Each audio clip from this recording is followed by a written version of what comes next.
Ladakh India की एक ऐसी जगह है जहां आकर आपको ऐसा लगेगा कि आप किसी अलग ही दुनिया में आ गए हों। लद्दाख अनडाउटेडली इंडिया की सबसे यूनिक जगह है जो कि अपने snow capped mountains, cold desert, Buddhist monasteries और अमेजिंग लैंडस्केप की वजह से फेमस है। 11,000 फीट के एवरेज ऑल्टीट्यूड पर स्थित लद्दाख एक बहुत ही माउंटेनियस एरिया है जिसे लैंड ऑफ हाई पासेस के नाम से भी जाना जाता है। लद्दाख में आपको ना सिर्फ इंडिया की बल्कि पूरी दुनिया की हाईएस्ट मोटरेबल रोड्स मिलती है जहां ड्राइव करने का एक्सपीरियंस बहुत ही अमेजिंग होता है। लद्दाख को आप बाइक और कार दोनों पे ही इजीली एक्सप्लोर कर सकते हैं और अगर आप भी लद्दाख की एक ट्रिप प्लान कर रहे हैं तो आज की वीडियो में मैं आपको एक पूरा टूर प्लान एक्सप्लेन करूंगा कि आप कैसे लद्दाख आ सकते हैं, यहाँ अगर आपको क्या क्या विजिट करना चाहिए और आपका ओवरऑल ट्रिप ड्यूरेशन कितने दिन का होगा। वीडियो में आगे बढ़ने से पहले अगर आपको मेरी वीडियोस अच्छी लगती हैं तो चैनल को ज़रूर सब्सक्राइब कर लेना, इससे मुझे काफ़ी मोटिवेशन मिलती है इस तरह की वीडियोस को बनाने के लिए। तो चलिए दोस्तों वीडियो शुरू करते हैं। लद्दाख की ट्रिप प्लान करने से पहले आपको लद्दाख के बारे में कुछ इंपॉर्टेंट बातें जानना बहुत ज़रूरी है। अब क्योंकि लद्दाख बहुत हाई ऑल्टीट्यूड पे लोकेटेड है, यहाँ पे ऑक्सीजन की थोड़ी कमी रहती है जिसकी वजह से आपको यहाँ अक्यूट माउंटेन सिकनेस होने का थोड़ा रिस्क रहता है। इसलिए लद्दाख आने से पहले आपको अपने डॉक्टर से कंसल्ट करके कुछ प्रिकॉशनरी मेडिसिन अपने साथ ज़रूर लानी चाहिए। लद्दाख में विंटर्स के टाइम पे बहुत ज़्यादा हैवी स्नोफॉल होती है, इसलिए यहाँ विजिट करने का बेस्ट टाइम मई से अक्टूबर तक का ही होता है। हालांकि इस टाइम पे भी लद्दाख का टेम्परेचर काफ़ी कम रहता है और कुछ जगह पे तो मई जून के टाइम पे भी ये टेम्परेचर 0 डिग्री से नीचे चला जाता है। इसलिए लद्दाख आने से पहले आप अपने प्रॉपर विंटर क्लोथ्स लेकर ही यहाँ आएँ।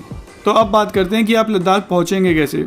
लद्दाख पहुंचने के लिए आप या तो लेह तक की डायरेक्ट फ्लाइट ले सकते हैं जो कि आपको दिल्ली, मुंबई, श्रीनगर, जम्मू और चंडीगढ़ से इजीली मिल जाएगी, या आप रोड ट्रिप करते हुए लद्दाख आ सकते हैं। मैं आपको स्ट्रांगली रेकमेंड करता हूं कि आपको रोड ट्रिप करते हुए ही लेह आना चाहिए क्योंकि इस रास्ते पे आपको बहुत ही बढ़िया व्यूज़ देखने को मिलते हैं। लेह तक पहुंचने के लिए 2 हाईवे हैं, एक है मनाली लेह हाईवे और एक है श्रीनगर लेह हाईवे। ज़्यादातर लोग मनाली लेह हाईवे से लेह आना पसंद करते हैं और ये रास्ता बहुत सीनिक भी है, लेकिन मैं आपको रेकमेंड करूंगा कि आप श्रीनगर लेह हाईवे से यहाँ आएँ। इसके आपको 2 बेनिफिट्स होंगे। पहला ये कि इस रूट से आपका कारगिल विजिट करने का टाइम बचेगा और दूसरा ये कि इस रूट से आपको यहाँ के ऑल्टीट्यूड से एक्लिमेटाइज होने में ज़्यादा टाइम नहीं लगेगा। बेसिकली जब भी हम ऐसी हाई ऑल्टीट्यूड वाली जगह पे जाते हैं तो हमारी बॉडी को उससे एडजस्ट होने में थोड़ा टाइम लगता है और इसे एक्लिमेटाइजेशन बोलते हैं।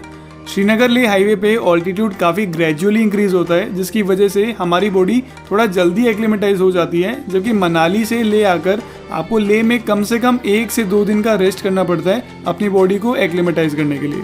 हालांकि लद्दाख गवर्नमेंट ने अब एक नई गाइडलाइन निकाली है जिसके अकॉर्डिंग आपको लद्दाख विजिट करने के लिए लेह में 2 दिन का कंपलसरी रेस्ट करना होगा ताकि आपकी बॉडी लद्दाख के लिए अच्छे से एक्लिमेटाइज हो जाए। अगर हम बात करें एक आइडियल आइटिनरी की तो आपकी जर्नी स्टार्ट होगी श्रीनगर से और डे 1 पे आपको श्रीनगर से कारगिल पहुंचना होगा। श्रीनगर से कारगिल 210 किलोमीटर लंबा डिस्टेंस है जिसको कवर करने में आपको 7 से 8 घंटे लगेंगे। इस जर्नी में आपको यहाँ की ग्रीनरी और टॉल माउंटेन्स के बहुत ही बढ़िया व्यूज़ देखने को मिलेंगे और इस रूट पे आप सोनमर्ग और द्रास वैली से भी होते हुए गुजरेंगे। कारगिल पहुँच गए आपको यहाँ की सबसे main tourist attraction Kargil war memorial में ज़रूर विजिट करना चाहिए। कारगिल वॉर मेमोरियल 1999 में हुई इंडिया पाकिस्तान वॉर में शहीद हुए सोल्जर्स को डेडिकेटेड है। इस वॉर मेमोरियल में आपको कारगिल वॉर से रिलेटेड काफ़ी इंपॉर्टेंट नॉलेज मिलती है और यहाँ आकर आप वॉर में शहीद हुए इंडियन सोल्जर्स को श्रद्धांजलि भी दे सकते हैं। रात के स्टे के लिए आप कारगिल के किसी होटल में चेक इन कर सकते हैं। डे 2 पे आप सुबह कारगिल से लेह के लिए निकलेंगे जो कि 210 किलोमीटर लंबी जर्नी है। कारगिल से लेह तक की जर्नी काफ़ी स्पेशल है क्योंकि इस रूट पे एक्चुअल लद्दाख वाला लैंडस्केप स्टार्ट हो जाता है जिसके व्यूज़ देखते ही बनते हैं। इस रूट को और भी ज़्यादा स्पेशल बनाता है यहाँ की काफ़ी सारी टूरिस्ट प्लेसेस। इस 210 किलोमीटर लंबे रूट पे आप काफ़ी सारी बुद्धिस्ट मोनेस्ट्रीज जैसे कि Lamayuru monastery, Phyang monastery, Spituk monastery, Basgo palace, Mulbekh monastery और आलची और लिक्किर की मोनेस्ट्रीज में विजिट कर सकते हैं। इसके बाद अगला स्टॉप आपको मैग्नेटिक हिल पे लेना चाहिए। माना जाता है कि यहाँ के माउंटेन्स अपनी मैग्नेटिक पावर से आपकी कार को अपने आप अपनी तरफ खींचते हैं। इसके बाद आप नीमू विलेज के पास इंदस और जांस्कार रिवर के मीटिंग पॉइंट पे भी कुछ देर रुक सकते हैं और फाइनली 9 से 10 घंटे की ये जर्नी कंप्लीट करके आप शाम तक लेह पहुँच सकते हैं। लेह पहुँच के आपको अपने होटल में चेक इन करके कुछ देर रेस्ट करना चाहिए ताकि आपकी बॉडी यहाँ की ऑल्टीट्यूड से थोड़ा एक्लिमेटाइज हो जाए। डे 3 पे आप लेह टाउन को अच्छे से एक्सप्लोर कर सकते हैं। लेह टाउन लद्दाख में टूरिज्म के लिए स्टार्टिंग पॉइंट है और इतने हाई ऑल्टीट्यूड पे होने के बाद भी आपको यहाँ सारी बेसिक ज़रूरतों की चीज़ें मिल जाती हैं। ले आकर आपको यहाँ की सबसे आइकॉनिक मॉन्यूमेंट शांति स्तूपा में ज़रूर विजिट करना चाहिए, जो कि एक वाइट कलर का बहुत ही सुंदर डोम स्ट्रक्चर है, जिसे 1991 में जापानीज बुद्धिस्ट मोंक ग्योम्यो नामाकुरा ने बनवाया था। शांति स्तूपा एक काफ़ी इंपॉर्टेंट बुद्धिस्ट साइट है, जहाँ से आपको बैकग्राउंड के माउंटेन्स और ले टाउन का बहुत ही बढ़िया व्यू देखने को मिलता है। इसके अलावा भी आप ले में काफ़ी सारी प्लेसेस जैसे कि हॉल ऑफ फेम, ले पैलेस, सांकर मोनेस्ट्री, शे पैलेस, थिक्सी मोनेस्ट्री, रैंचो स्कूल और ले के मेन मार्केट को एक्सप्लोर कर सकते हैं। 2021 से पहले तक आपको ले आकर लद्दाख के कुछ एरियाज को विजिट करने के लिए एक परमिट लेना होता था। हालांकि अब परमिट का कुछ सीन तो नहीं है, लेकिन अभी भी आपको उन एरियाज को विजिट करने के लिए कुछ फी पे करनी पड़ती है, जो कि आप ऑनलाइन या ले के SDM ऑफिस में जाके पे कर सकते हैं। नई गाइडलाइंस के अकॉर्डिंग डे 4 भी आपको ले में ही स्पेंड करना होगा और डे 3 पे जिन जगह को आप विजिट नहीं कर पाए थे, डे 4 को आप वहां भी विजिट कर सकते हैं। इन साइट सीइंग के बाद दोनों दिन रात का स्टे आप अपने सेम होटल में कर सकते हैं।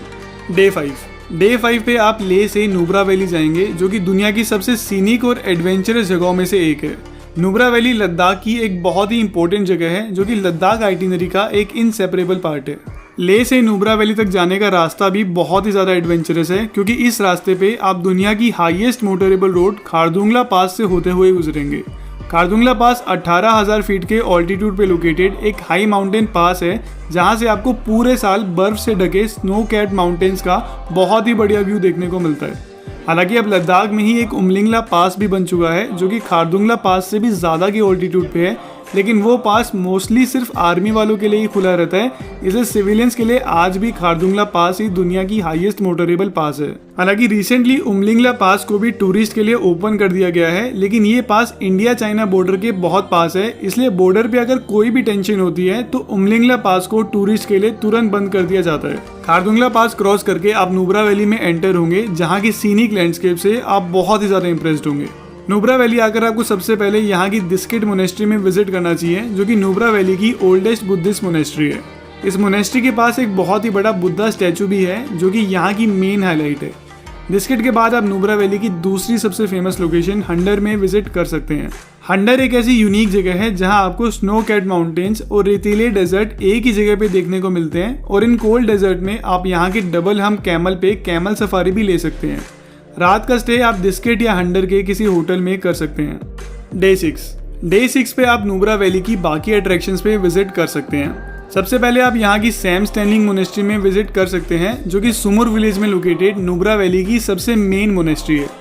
इसके बाद आप पनामिक विलेज के हॉट वाटर स्प्रिंग को भी विटनेस कर सकते हैं, जो कि पूरे साल बहने वाला यहाँ का एकमात्र हॉट वाटर स्प्रिंग है, और माना जाता है कि यहाँ के पानी में काफ़ी मेडिसिनल प्रॉपर्टीज भी होती हैं। इसके बाद आप इंडिया पाकिस्तान बॉर्डर के लास्ट विलेज तुर्तुक में भी विजिट कर सकते हैं, जो कि लद्दाख के सबसे सुंदर विलेजेस में से एक है।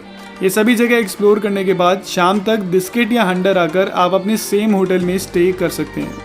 डे 7 पे आप नुब्रा वैली से पेंगोंग लेक के लिए निकलेंगे। नुब्रा वैली से पेंगोंग लेक जाने के लिए आपको शोक रूट लेना होगा, और इस पूरी जर्नी को कंप्लीट करने में आपको 5 से 6 घंटे लगेंगे, जहां आपको पूरे रास्ते बहुत ही अच्छे व्यूज देखने को मिलेंगे। पेंगोंग लेक लद्दाख की सबसे मेन हाईलाइट है, और ये लेक अपने डीप ब्लू वाटर्स और बैकग्राउंड के कॉन्ट्रास्टी माउंटेन्स की वजह से एकदम हेवनली फील देता है। पेंगोंग लेक 14,000 फीट के ऑल्टीट्यूड पे स्थित दुनिया का सबसे ऊंचा सॉल्ट वाटर लेक है, जिसे अपनी नेचुरल ब्यूटी की वजह से दुनिया के सबसे सुंदर लेक्स में भी गिना जाता है। हालांकि पेंगोंग लेक में आपको कभी भी स्विमिंग ट्राई नहीं करनी चाहिए, क्योंकि यहाँ का पानी इतना ठंडा होता है कि आपको यहाँ सीरियस हेल्थ प्रॉब्लम्स भी हो सकती है। पेंगोंग लेक में कुछ टाइम स्पेंड करने के बाद आप स्पांगमिक के किसी होटल में नाइट स्टे कर सकते हैं। डे 8 पे आप सुबह पेंगोंग लेक पे कुछ टाइम स्पेंड करके हानले के लिए निकलेंगे। हानले लद्दाख के लीस्ट एक्सप्लोर्ड एरियाज में से एक है, और ज़्यादातर लोग जो लद्दाख की ट्रिप पे आते हैं वो हानले को अपनी ट्रिप में इंक्लूड करना भूल जाते हैं, लेकिन मैं आपको रेकमेंड करूंगा कि आप अपनी ट्रिप में एक दिन और ऐड करके हानले विजिट करने भी ज़रूर जाएं। हानले आकर आप यहाँ की सबसे फेमस हानले मोनेस्ट्री में विजिट कर सकते हैं, जो कि तिब्बतन बुद्धिस्ट के रेड हेड सेक्शन को बिलोंग करती है। इसके बाद आपको हानले की इंडियन एस्ट्रोनॉमिकल ऑब्जर्वेटरी में भी जरूर विजिट करना चाहिए, जो कि 14,000 फीट के ऑल्टीट्यूड पे स्थित दुनिया की हाईएस्ट ऑब्जर्वेटरीज में से एक है। इस ऑब्जर्वेटरी को Indian institute of astrophysics operate करता है, और यहाँ के पावरफुल टेलीस्कोप की मदद से आप लद्दाख के क्लियर स्काईज में स्टार गेजिंग भी कर सकते हैं। नाइट स्टे के लिए आप हानले के किसी होटल में या इंडियन एस्ट्रोनॉमिकल ऑब्जर्वेटरी के गेस्ट हाउस में स्टे कर सकते हैं। डे 9 पे आप हानले से सो मोरिरी लेक के लिए निकलेंगे। हानले से सो मोरिरी लेक जाने के 3 रास्ते हैं, लेकिन इनमें से सबसे कन्वीनियंट रास्ता है हानले से लोमा, न्योमा और माहे ब्रिज होते हुए, जो कि 150 किलोमीटर लंबा रास्ता है और इसे कवर करने में आपको 4 से 5 घंटे लगेंगे। सो मोरिरी लेक पेंगोंग लेक की तरह एक बहुत ही सुंदर ब्लू वाटर लेक है, लेकिन ये लेक पेंगोंग लेक जितना फेमस नहीं है, इसलिए आपको यहाँ ज़्यादा क्राउड देखने को नहीं मिलेगा। सो मोरिरी लेक इंडिया का हाईएस्ट ऑल्टीट्यूड लेक है, जो पूरी तरह से इंडियन टेरिटरी में लोकेटेड है। सो मोरिरी लेक की नेचुरल ब्यूटी को कुछ देर विटनेस करने के बाद आप लेक के लिए निकल सकते हैं, जो कि यहाँ से 220 किलोमीटर दूर है और इस डिस्टेंस को कवर करने में आपको 6 से 7 घंटे लगेंगे। ले पहुँच के आप यहाँ किसी होटल में स्टे कर सकते हैं। डे 10 आपकी लद्दाख आइटिनरी का लास्ट डे होगा और इस दिन आप ले से मनाली के लिए निकलेंगे। मनाली के लिए निकलने से पहले आप ले के लोकल मार्केट में कुछ देर विजिट करके यहाँ से कुछ सोवेनियर शॉपिंग भी कर सकते हैं। लद्दाख से वापस आते टाइम आपको मनाली वाला रूट इसलिए लेना चाहिए ताकि आपका श्रीनगर ले मनाली वाला पूरा सर्किट कंप्लीट हो सके। ले से मनाली 430 किलोमीटर लंबी जर्नी है, जिसे एक दिन में कवर करना थोड़ा मुश्किल है। तो डे 10 पे आप ले से सरचू तक की जर्नी कर सकते हैं, जो कि 250 किलोमीटर लंबी जर्नी है और इसे कवर करने में आपको 7 से 8 घंटे लगेंगे। सरचू में आपको होटल्स, गेस्ट हाउस और टेंट्स मिल जाएंगे, जहां आप नाइट स्टे कर सकते हैं। डे 11 नाइट स्टे सरचू में करने के बाद आप सरचू से मनाली के लिए निकल सकते हैं, जो कि 180 किलोमीटर लंबी जर्नी है, जिसे कवर करने में आपको 7 से 8 घंटे लगेंगे। सरचू से मनाली एंटर होने के आपके पास 2 ऑप्शंस होंगे, या तो आप रोहतांग पास से एंटर हो सकते हैं या अटल टनल से। अटल टनल एक छोटा और काफी स्मूथ रास्ता है, जबकि रोहतांग पास से आने के लिए आपको काफी टाइम लगेगा और यहाँ की रोड कंडीशंस भी उतनी अच्छी नहीं है। हालांकि रोहतांग पास वाले रास्ते से आपको जो व्यूज देखने को मिलते हैं, उसके लिए लंबा रास्ता लेना भी वर्थ इट होगा। ले से मनाली वाला हाईवे पूरे इंडिया के सबसे सीनिक और एडवेंचरस रास्तों में से एक है और इस पूरे रास्ते में आपको 5 हाई माउंटेन पासेस जैसे कि तांगलांगला पास, लाचुंगला पास, नाकीला पास, बारालाचला पास और रोहतांग पास देखने को मिलते हैं और इन सभी पासेस की सीनिक ब्यूटी को आप अपनी लाइफ में कभी नहीं भूलने वाले। डे 11 पे मनाली पहुंच के आप अगले दिन अपने होम टाउन के लिए निकल सकते हैं और कुछ इस तरह आप अपनी लेह लद्दाख की जर्नी को प्लान कर सकते हैं। इस पूरी आइटिनरी को फॉलो करने से पहले आपको इस ट्रिप के बारे में कुछ बातें याद रखनी होगी।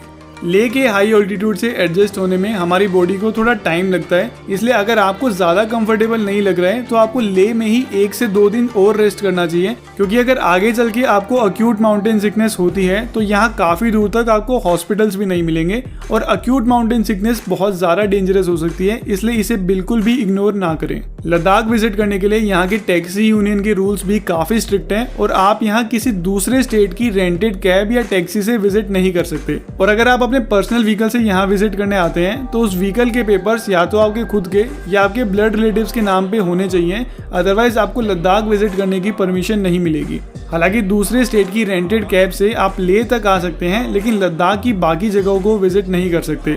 उसके लिए आपको लद्दाख या जम्मू कश्मीर की लोकल टैक्सी ही हायर करनी होगी, जो कि आपको लेह टैक्सी स्टैंड से मिल जाएगी। अगर आप लद्दाख को बाइक से एक्सप्लोर करना चाहते हैं तो बाइक भी आपको लेह से रेंट पे मिल जाएगी। और फाइनली लद्दाख के जितने भी हाई माउंटेन पास हैं वहाँ ऑक्सीजन की काफ़ी कमी होती है, इसलिए आपको ऐसे किसी भी पास पे 30 मिनट से ज़्यादा टाइम स्पेंड नहीं करना चाहिए। तो दोस्तों ये थी हमारी एक आइडियल लद्दाख आइटिनरी। अगर इन सब के बाद भी आपको कोई डाउट्स या क्वेरीज हैं तो आप मुझे नीचे कमेंट सेक्शन में या मेरे इंस्टाग्राम अकाउंट पे मुझसे पूछ सकते हैं। अगर आपको ये वीडियो अच्छा लगा तो अपने फ्रेंड्स और फैमिली के साथ वीडियो को शेयर करें, चैनल को सब्सक्राइब करें और लाइक का बटन दबाना ना भूलें। अगले वीडियो में मिलते हैं। Till that time, good bye.